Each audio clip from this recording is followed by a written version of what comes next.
You know, of all days for the meeting that I used, the Zoom meeting, to finally expire, it had to be today.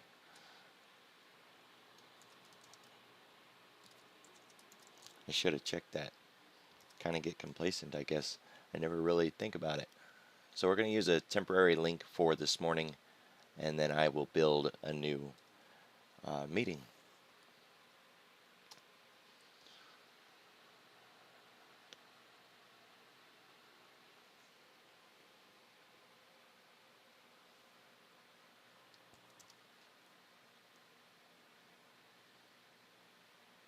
Bum bum bum. Good morning, everybody. Hopefully y'all had a good weekend.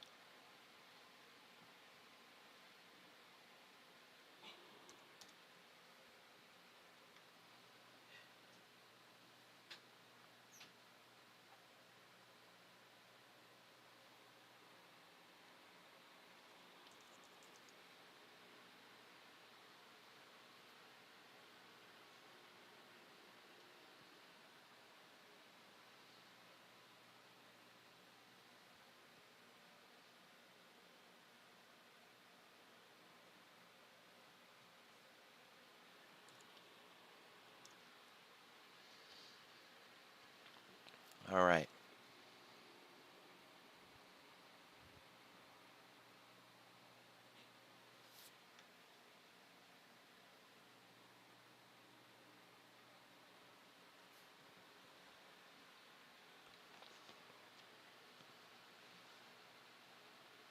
Recording in progress. The Zoom link that I've been using for, I don't know, 9 months finally expired over the weekend, and I didn't catch it. So I just threw a quick link together. I'll get it rebuilt. Hopefully I can use the same link again. If not, either way, we'll put a new one together and we'll get it pinned, and that way, because it doesn't normally change. It would really suck if we had to use a different link every day.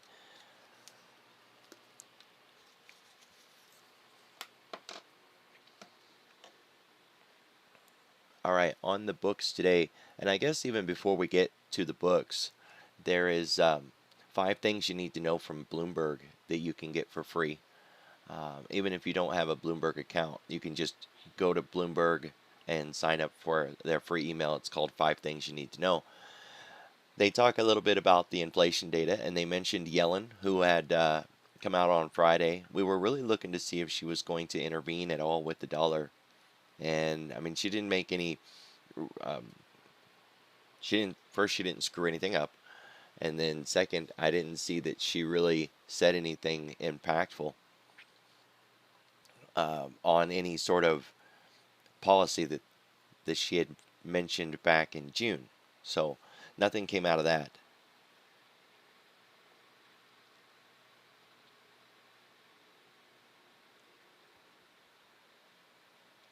They did talk a little bit about the energy crisis.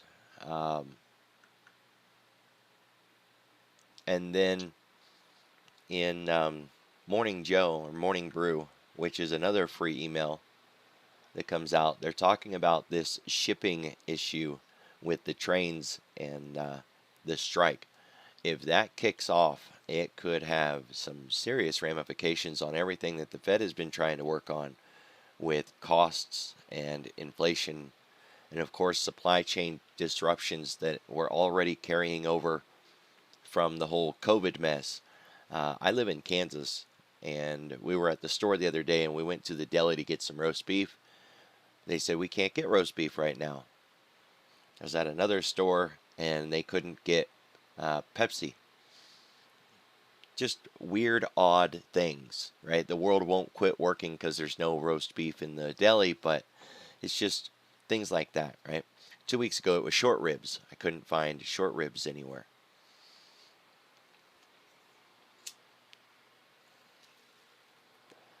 If this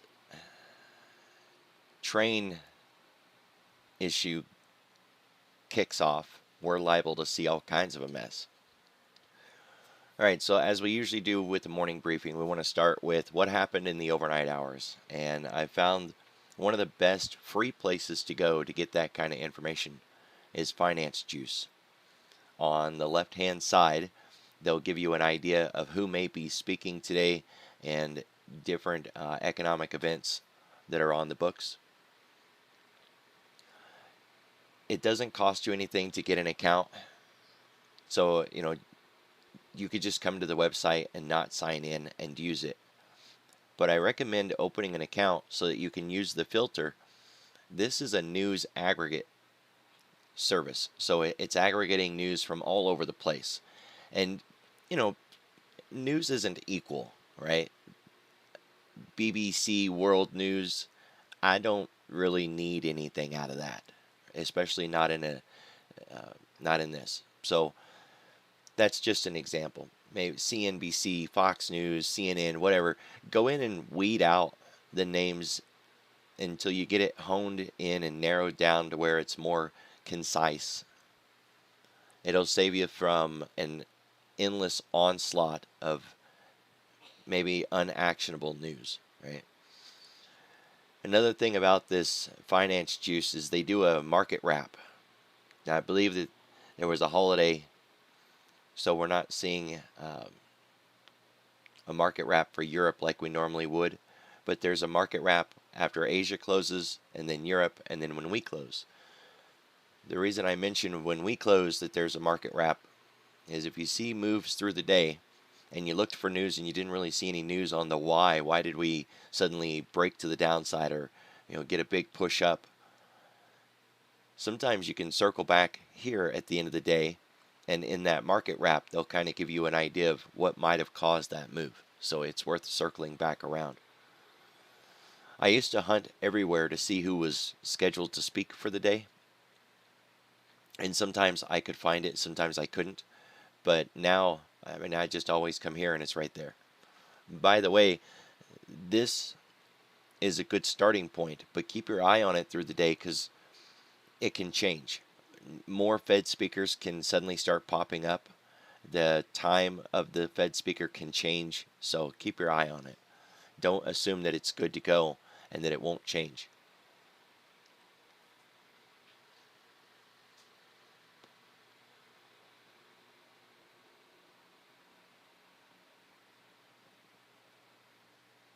All right, so we're looking at Thinkorswim's calendar. It's useful to look at more than one calendar. There is a ton of economic events that happen every single day. Most of them fly under the radar and you don't even hear it. These additional auctions are something that I pay particular attention to all the time whenever we get them. And we get them more frequently than you'd imagine, especially since they never really get any highlight anywhere. At 11:30 today and at 1 o'clock today, we have the potential to see the market completely shift dynamics. If it's been range bound, it can break that range and finally start running. If it's been running, we can see it just completely collapse and move the other direction, or shut down completely and just start ranging for the rest of the day.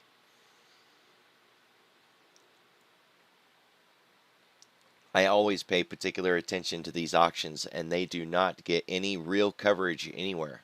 So, if you're looking for kind of the why behind it or some previous examples, look at the charts. First, I show this screen in every morning briefing, so you could go back, find a day where the market broke out right at 11 o'clock or right at 11:30. Turn on the morning briefing for that day and see if there were auctions. Very likely, there was auctions. The volume's a little light this morning, not too much. What we've got at the bottom is cumulative volume through the overnight hours only. And all we're looking for is kind of a quick glance. Are we within the boundaries of what would be considered normal? Is it really, really light, which implies the market is on pause, holding its breath, waiting for something? Or is it really, really heavy, suggesting that something has already happened and now the market is trading into it heavily? Neither one of those. We're kind of midline, which is fine.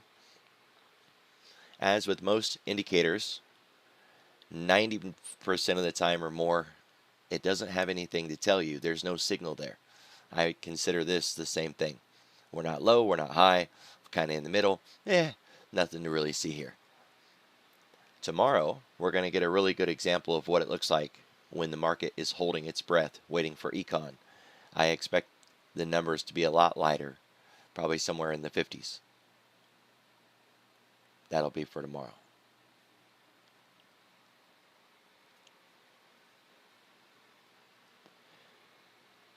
All right, we are inside day breakout. There's one of three things that can happen through the trading day. We stay inside of yesterday's range, we break to the upside out of yesterday's range, or we break to the outside below yesterday's range. We're already outside of the range, and we've already tested it. So if we were to back up a little bit, just draw a box around yesterday's price. It was kind of muted on Friday, right? It wasn't much of an expansion day.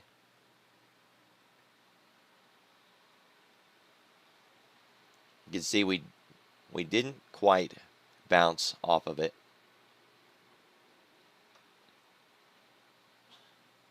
Close enough, right? So typically we would be inside it and we'd be talking about what's the likelihood that we break out. Well, since we're already broke out, now the conversation turns the other way. What's the likelihood that we go back inside, or that we keep the breakout and we continue to fan it from there? We are above the VWAP. We're above the Globex Open. There's a gap that still needs to be filled now. And when we open in the regular trading session, there will be another gap, right, from the RTH Open to where we closed on Friday as well. This is not closed yet, right? So that's still on the books. We don't have any market maker move yet, and we are already above the weekly pivot.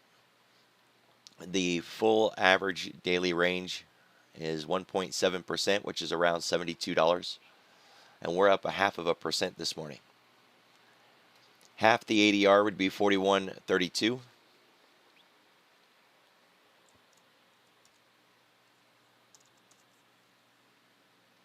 Which I believe is a cog line, 41.31.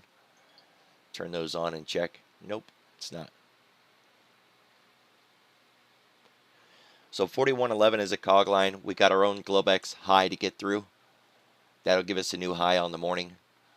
41.32 is half the ADR, and 41.60, call it 69, is a full ADR.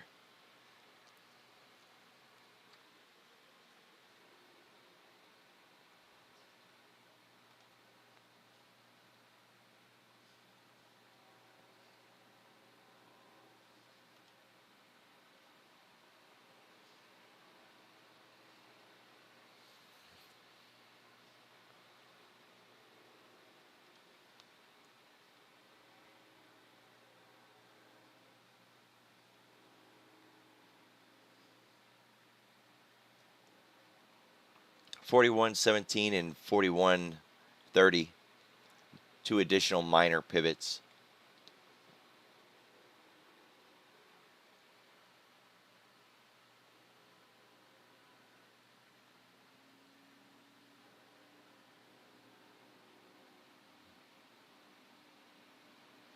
All right, after that pretty good sized move we had last week, we want to see how far away from the 10 period we are on the daily and on the weekly. Every market's got its reversal point. Think of the 10 period as like the center of the basketball court. Consider it the mean or the average. So when we get too far away from the 10, a market will pause, let that 10 get caught up, or it'll actually flip around and start moving back towards the 10. So it's a good metric to kind of keep an eye on. Every market has a different distance. So I built this tool to just give us that measurement. Are we moving too far, too fast? Have we outrun the 10? How far away from the 10 are we?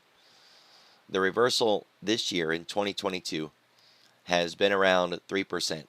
When the S&P gets around 3% away from the 10 to the upside, it tends to stop there, pause, consolidate, wait. We're not there yet. So we haven't outrun that 10. And this is on the daily. So you kind of want to ask that same question on the weekly.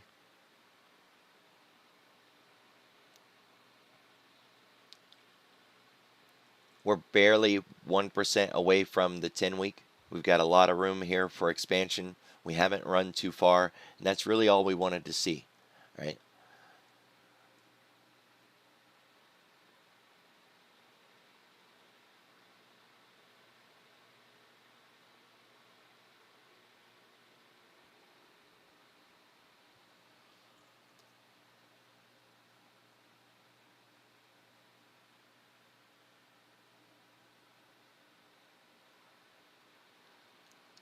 This is the weekly expected move for this week.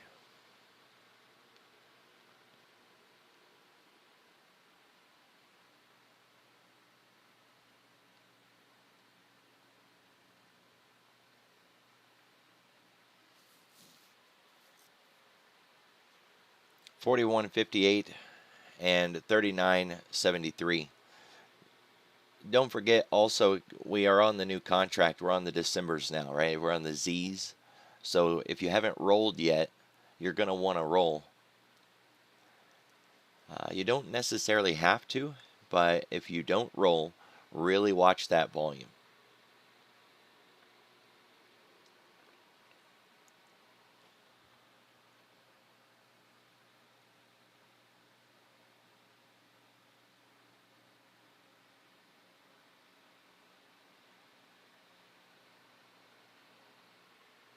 We've outrun all the moving averages. So we got the 4, the 10, the 20, the 50. We're above all of those. We managed to get through them on Friday. We've got the 200 overhead, and then we've got year-to-date VWAP overhead, but it's not a concern at the moment. That 200 is where we rejected, right? I've got both 200s here. So we've got this 200 around 41, call it 4160, and then we've got this 200 up here. It's the EMA and the SMA. When we rejected back in mid-August, it was on the 200 SMA. That'd be at 4270. But we're unlikely to hit one of them today. Just, be aware if we continue to move to the upside through the week that the 200s are over our head. They're going to need to be resolved.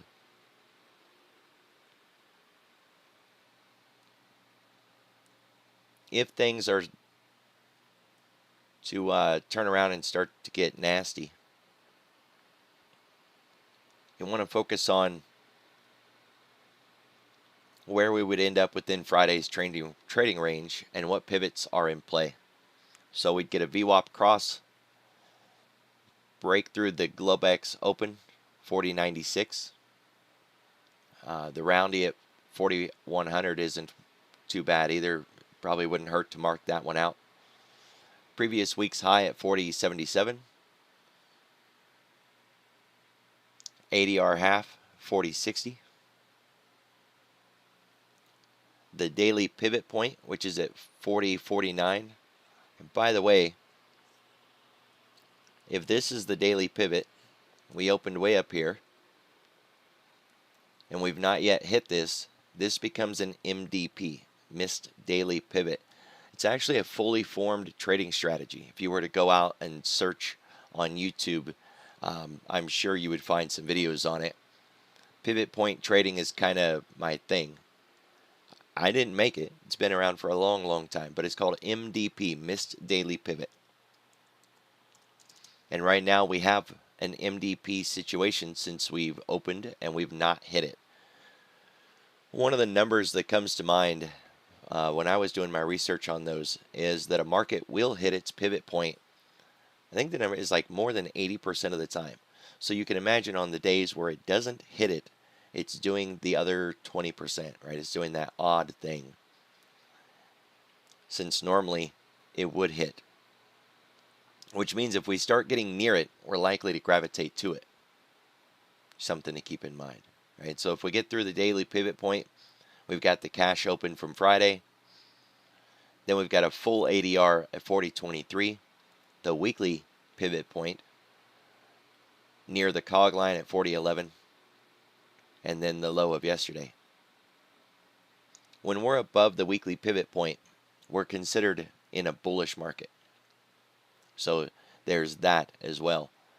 I don't have stats on how far away from the weekly pivot we could get before things start to turn around. But I was reading a book. It's kind of an older one, so it's an actual real physical book that was talking about looking at that weekly pivot a lot like we look at the 10-week. Right? When we get too far away from the 10-week, we pause, we stall, we often flip and go back. There's some logic to be said for the weekly pivot in the same manner. I don't have any numbers on it. Maybe it's a new indicator that I need to build and see how far away from the 10 or from the weekly we get before we reverse. See if there's anything to that. We do have the automatic fibs drawn, and we have a retrace level that lines up with the ADR half. So it's just one more, it's confluence, right? When you got pivots that line up with each other. And the 38.2 retrace lines up really close with the cash open from Friday.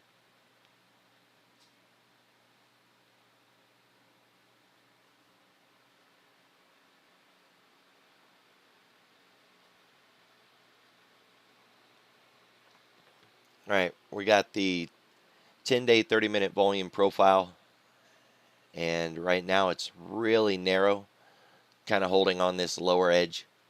We're outside the box. When we're at the bottom of the box, we expect to go to the top. When we're at the top of the box, we expect to go to the bottom. And when we get outside of the box, we expect to get back inside the box. Well, right now we are well outside the box. The expectation is that we will come back into the box. There's a lot of volume to get through if we were to do that, around that 40-40 zone. And for a continuation to the upside this morning, there's a slight amount of volume node there, not too much, just a little bit. Keep in mind that when we say price is likely to go back into the box, that doesn't necessarily mean that price is going to go down to that box. The box can come up. I know that can sound a little weird, but this thing is reading every single candle. We're on a 30-minute chart, so when we get a new 30, we're going to lose one of these off the back end. This little bit of volume up here that's left, that little bit of volume is going to fade away when we lose the rest of those candles, right? Does that kind of make sense? So then when we get through this part, we're going to lose all of these candles. They'll no longer be recorded, which means this volume profile from the value area high to the value area low and the point of control, it will all start to expand, and it'll be a much larger volume profile. So when we say price getting back into the box, it doesn't necessarily mean we're going to see price move down into that box.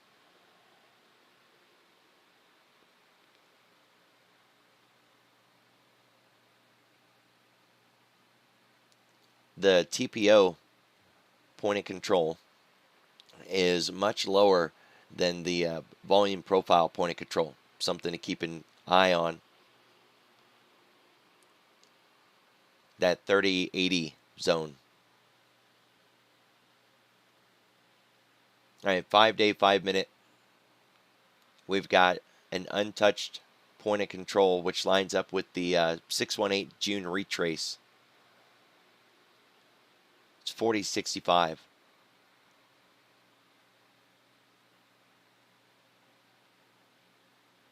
Other than that, we're completely beyond any pivot point that we need to worry about on that side. And we've got an untouched point of control from Thursday.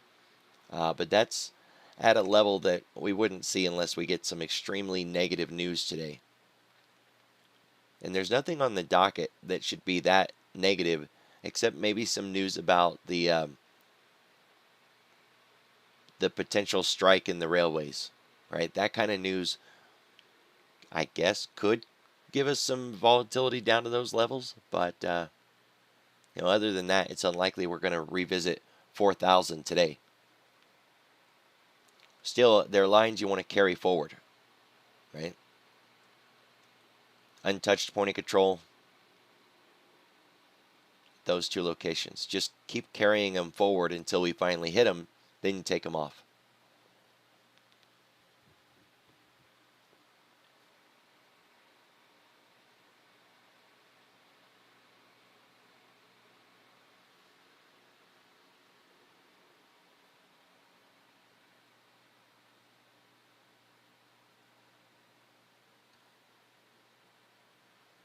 All right, so we've seen the dollar continue to fade off since Friday's close. It didn't quite fill the gap, but it certainly worked at it. Now we are inside day breakout with an overhead pivot of 108.36. It's good to see this thing kind of slacking off a little bit, but we don't want to see it get extreme. So keep your eye on it. If it starts making extreme moves, maybe tighten up your positions. If you can, lock in your profits, kind of get out. Look for a significant rebalancing across the market. So no big moves in the dollar, up or down. We want to see nice, clean, orderly price action. No big liquidation breaks like we had earlier in the kill zone here. Right, a big liquidation break. Just like Friday morning, stocks and bonds are both moving in the same direction. This persistent move to the upside this morning. Look for them to decouple. Right, they don't normally move in the same direction like that.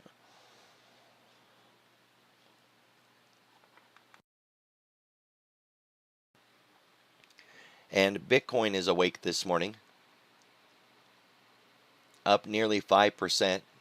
Remember, we continue to use Bitcoin like a gauge of sentiment. We're not looking for a correlated market state. But when we talk about trading into risky assets, this is like the purest form of risk you could get your hands on. So when the market is feeling frisky and they want to get some risk, seeing them bid into the Bitcoin is a reflection of that global risk behavior. Right? We're more likely to see additional risky trades being taken or getting back into a risk-on environment when the Bitcoin is bid. It doesn't have to be that way, right? We can see Bitcoin move without anything else being directly affected. But that's what we're using it for. Or at least till we get new information, right? So keep your eye on Bitcoin this morning. I think we're aiming back for the 25 area. Of course, it's not a straight line to get back into that spot. If we see this thing starting to break down significantly, it should be a bellwether. So certainly something to keep your eye on. Oil's broke out to the upside. We got an inside day breakout. Right now it's finding support at yesterday's high.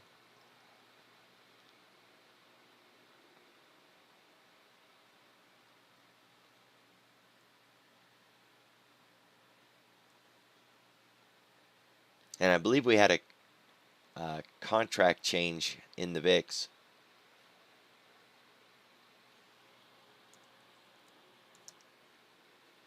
Nope.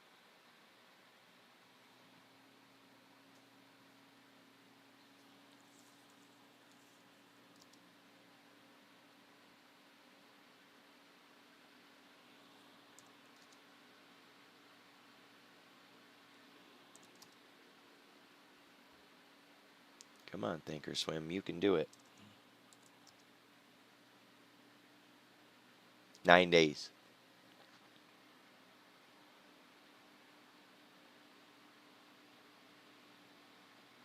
All right, we're still contango, no backwardation seen. Keep your eye on the VIX contracts. You're just looking for the front series to get more expensive than the back series. So, don't get all hung up on the fancy nerd talk. I wouldn't use that active contract either if you're going to continue to use the VIX futures instead of the VIX VIX.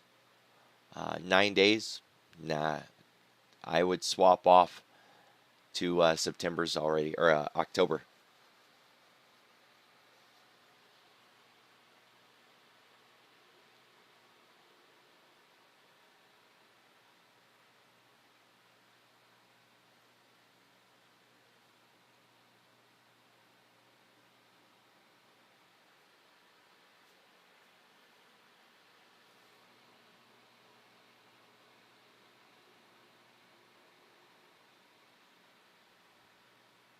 Started to see a little bit of divergence in the higher time frame tick. Certainly want to revisit that later today and see if it's getting worse.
All right, gold's up this morning,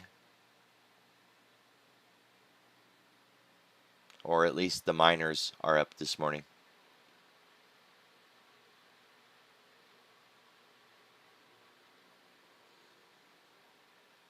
Materials, emerging markets, which is another risk on gauge.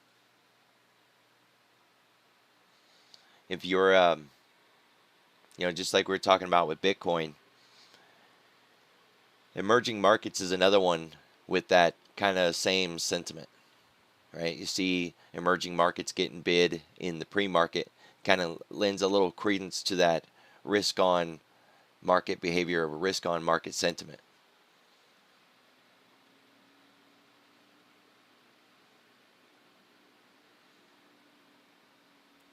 You want to put these into numbers that are actionable, right? So for an example, we're talking about a market that's up this morning about 0.5%, the S&P anyways.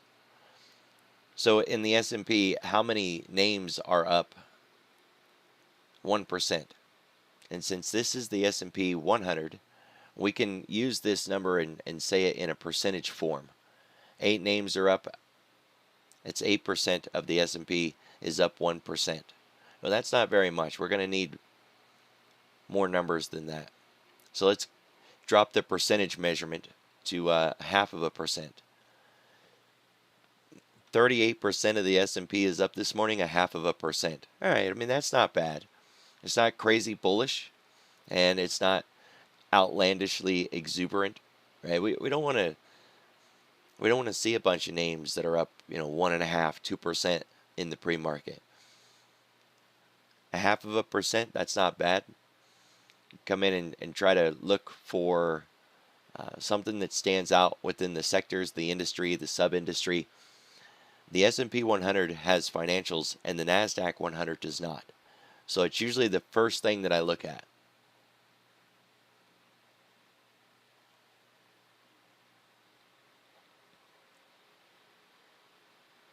So one of the things that stands out as I'm scrolling through this list is that it's a really diverse list, which is good. It's a broad collective of the marketplace that's up this morning.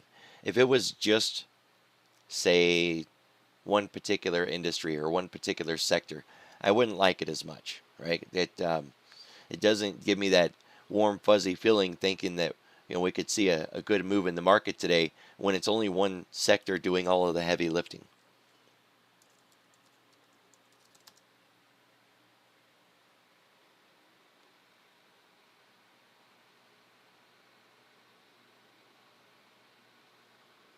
All right, while that's working, we'll check the Nasdaq. So in the Nasdaq, how many names are up at least 1%? Only 6. One of them is Apple.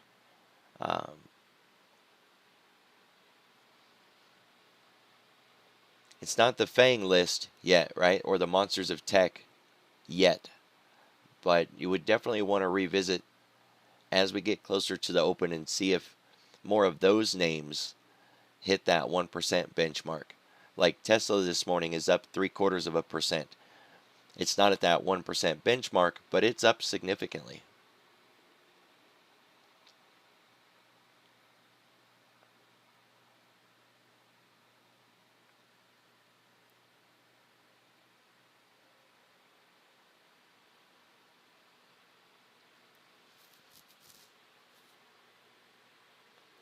See, the semis are up this morning.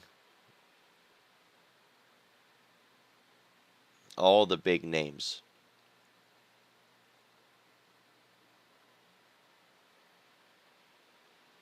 And some of those heavily beaten down names, Zoom, DocuSign, PayPal, Baidu, Baba, JD, some of those Chinese names, it looks like we're getting a continuation of that short squeeze rally.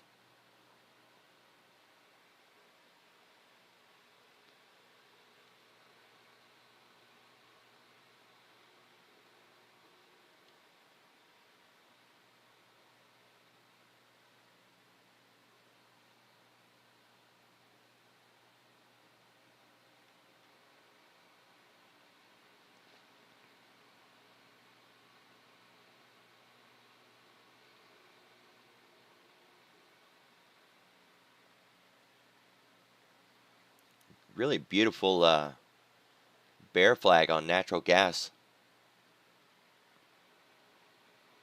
On the daily, we've got a bit of a bear pennant. Now, I've got a trade strategy that looks for the failed version of this, right? If you kind of think it through, what a normal bear flag would look like, is you get that continuation to the downside. So if it fails, we're not talking about a move to the downside. We're talking about it reciprocating, coming back up, and it forms a big cup, right? And then, maybe you get a handle on that cup, and you end up with a cup and handle.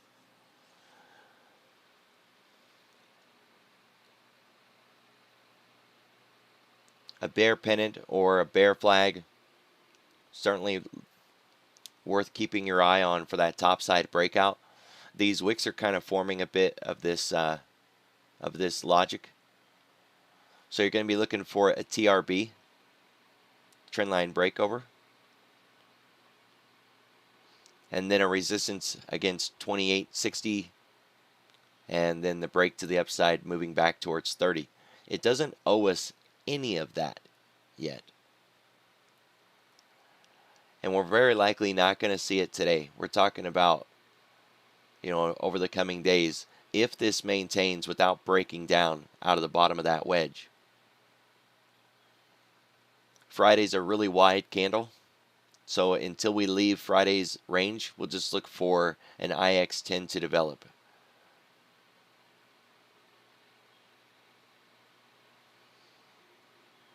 A couple of flat sectors, don't really want to start focusing on names until they get a 0.5% up or down. And with that in mind, the airlines are up this morning. TLT, technology, emerging markets, some energy names, gold, silver, Bitcoin, cloud computing. It's an odd mix. Now, we were getting that capital rotation out of energy, and then we were supposed to see it go into tech, and we didn't see it right away, right? It kept stalling and stalling and stalling. Well, it seems like we're finally getting that tech, but we're also seeing energy.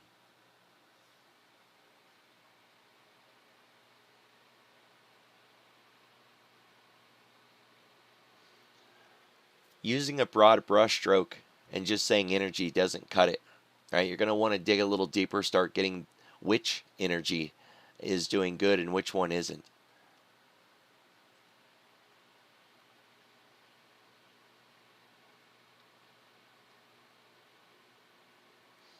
So for an example, is it oil exploration? Well, I mean, Hess is flat,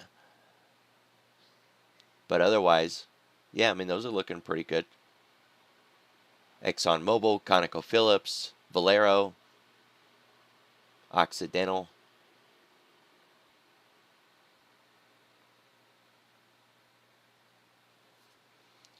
Definitely not oil services.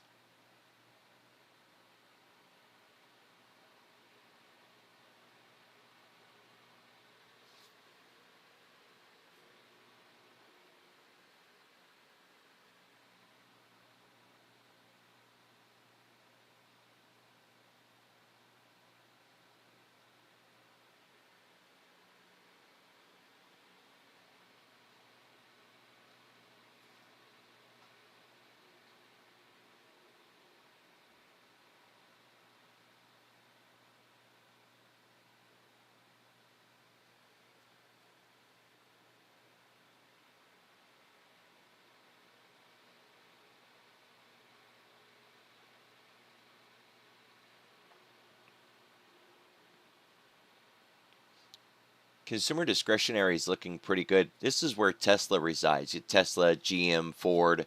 So the autos are doing good. Then you got your names like Nike, Starbucks, Target, McDonald's.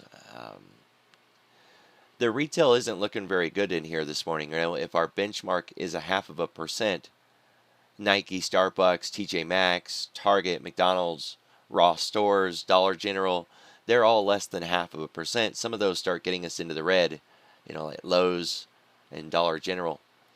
So definitely weak on retail, but that could be a play too. We start to see retail turn around. I'd much rather focus on something that has not made a 2% move on the day, right? Rather than focusing on finding something that moved 2% and then thinking it's going to move another 1 or 2% in my favor. So if everything starts to collapse, short the greatest names on the list. And if we get that continuation through the day, focus on the names that hasn't run as much as the others, like retail. Retail's looking pretty good for that.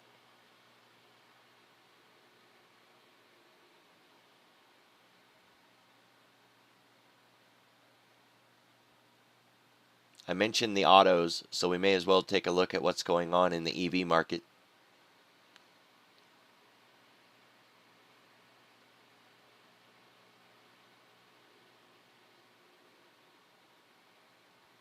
It looks like the only names here in the red, other than Rivian, is more of parts, right? Whether it's battery or something like that. And I could be wrong on that. I don't know some of these names.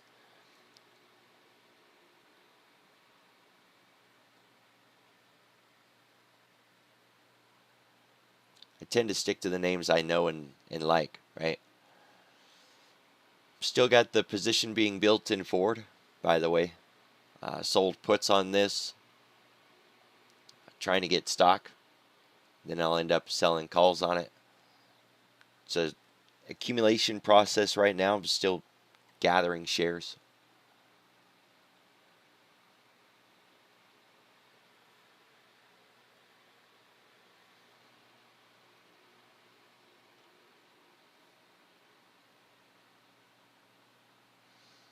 All right, when we talk about what's up in the pre-market and what's causing the rally, Friday was a lot of that short squeeze plays, and we're seeing it still this morning. Fobu,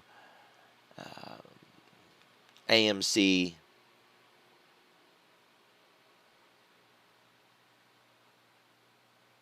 I believe Big Lots is on that list. If you guys remember, we were doing that short interest scan using the bots. So, you know, you go in the Discord, you type in, you know, the code to call up the short interest list, BBBY, Big Lots, AMC. You can also use those bots to just call what's going on in the Reddit boards, the biggest names on the Reddit board list. Now, I mentioned BBY was like the best short that probably most of us didn't catch, right? Or we didn't take. We saw it, we thought about it, we didn't do it. That short against the 30, just selling some calls. We start to see another rip like that. I don't think I'm going to miss it this time.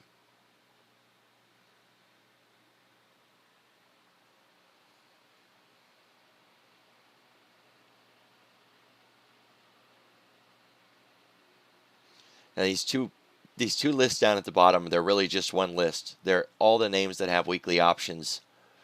But on TrendSpider, I can't make a watch list with 600 names, so I had to break the names in half.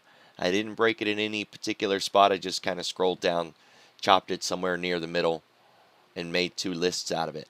As you can see on this list, there is a significant number of names this morning worth looking into that don't match our normal scan criteria, right? It's not necessarily names that are in the Nasdaq or the Dow or the S&P 100.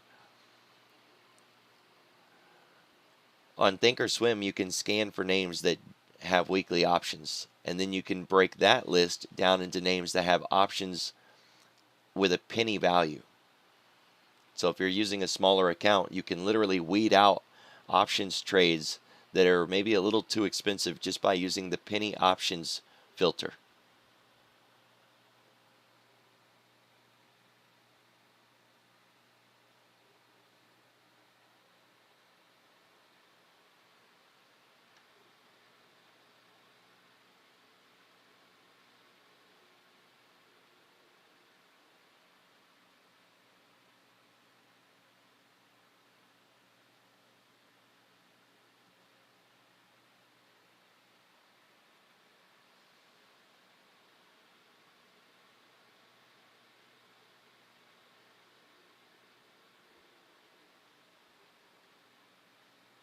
All right, we're looking at the S&P 500. I use the filter, try to get it close to 1.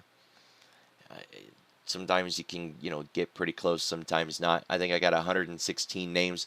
Pre-market change percent in the S&P 500. Use the filter to get it to 1. Use the multiplier to change the color scheme so it kind of pops a little bit better. The size of the box will tell you market cap, and the fangs or the monsters of tech stand out really well when you do this. Tesla, Amazon, Google, Microsoft, Apple, Nvidia, Facebook. All of the monsters of tech are up this morning, the MOTs.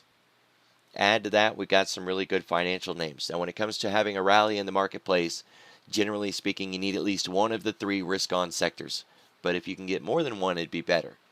So it needs to be tech or finance, and then possibly maybe fire thrown in with some gasoline from consumer discretionary. So when you're looking at the list, if you've already got tech and you've already got finance, and consumer discretionary is coming in right behind it with that gasoline, you got the makings of a really good trend day. This is a really great place to start, and the numbers are not already crazy stupid, right? Because we don't want to come in and see them up 2% in the pre-market.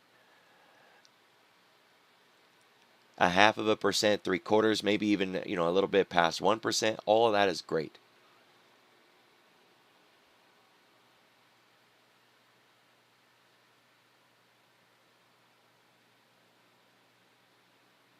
All right, so now we're looking at the Nasdaq pre-market change percent. We don't need the filter because we've already got 100 names. I just changed the color so it pops a little easier. Chips and the monsters of tech. A couple of Chinese names. Not much of a surprise, and not in disagreement with the S&P. I don't think we're going to be activating the alpha protocols today. I don't think there's enough of a correlated market state. But that's what you're going to want to focus on, right? Go to the index watch, bring up your index. You're going to want to see 97, 98, 99 names all doing the same thing. It's a high correlation coefficient. Then you activate the protocols. Otherwise, you got to go in and just play the sector or play the names. It has been, for me, energy and finance for some of the better day trade plays. They're cheap names, really liquid. They got enough movement for my little accounts to appreciate the plays. But on a day like this, when we're getting tech, really want to focus on if it's going to come through the other side, right? Are we really going to get that capital rotation? I've started to notice something with this cumulative tick that we've been using for the last couple of years. If it's broad-based or if it's like a short squeeze from Friday, that green line won't lead, right? It won't give you that kind of signal process. It'll stay more range bound in between those other two. So it'll be that bullish move, or going in the other direction to be that bearish move. But without the green line leading, it very often is signaling that it's not the fangs, it's not the monsters of tech, it's not the tech plays that we would normally focus on, but it's more of a broader one. And it ties in with that short squeeze rallies that we've been seeing, where we've got a pegged out AD, right, with the pedal to the floor, no more names can come in, volume continuing to grow, and yet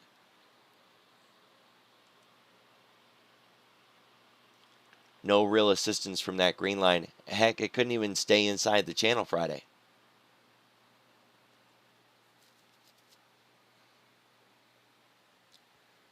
So what I got, everybody, be careful, be safe, have a good morning. I'll see you all tomorrow.